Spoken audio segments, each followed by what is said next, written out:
আসসালামু আলাইকুম ভিউয়ার্স। আজকে আমরা যাচ্ছি সুন্দর দিঘি।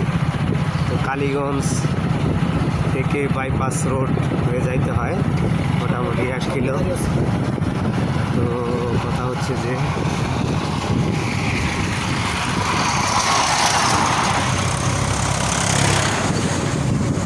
আমরা সুন্দর দিঘি পরিদর্শন করতে যাচ্ছি।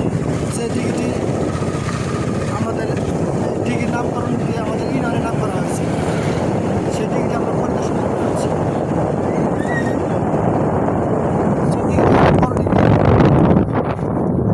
তো আমি হচ্ছি ফারুক হোসেন এবং আমার সাথে যাচ্ছে হোসেন আলী। আমরা আসলে সময় পেলে মাঝে মাঝে যাই, জায়গাটা আমার অনেক ফেভারিট।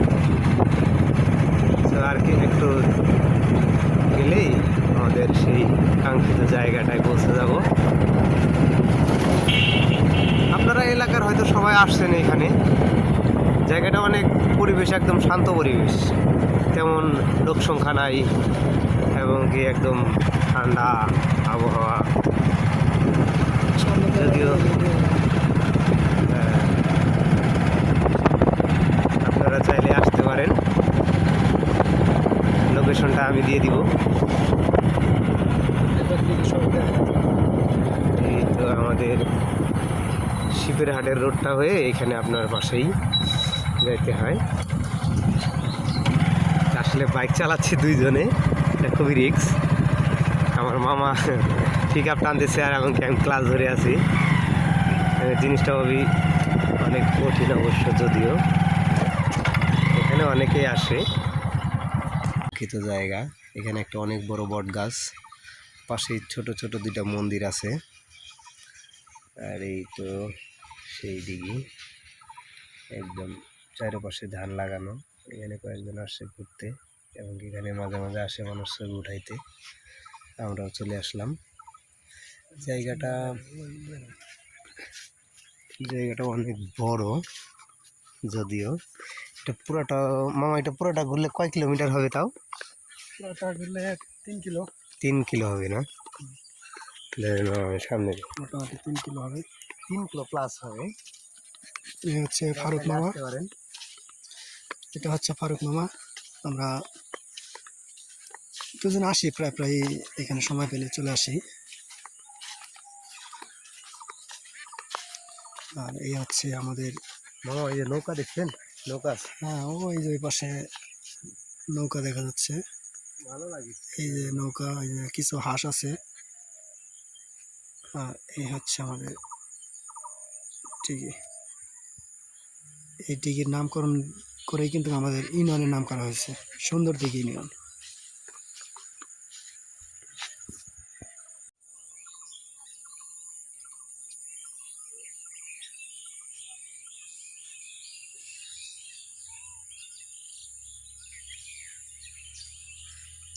বেলাটা এবারে লাভ তৈরি করে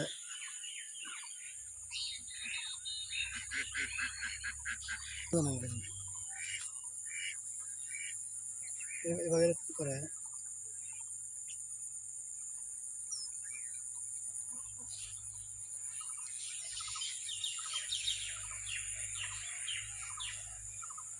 এই তো মামা যাচ্ছে। মামা, জায়গাটা অনেক সুন্দর না? এক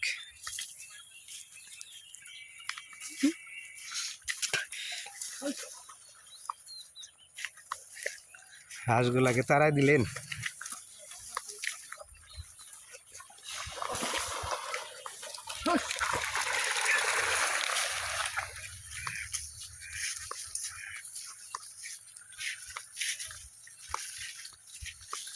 আমরা সেই কাঙ্ক্ষিত নৌকার কাছে চলে আসছি।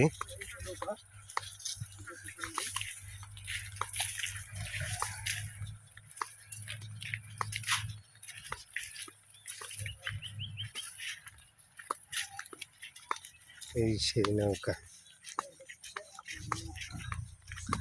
আমার নৌকাতে না পানি অনেক, নৌকাতে উঠে বললাম। Wow wow, just wow view.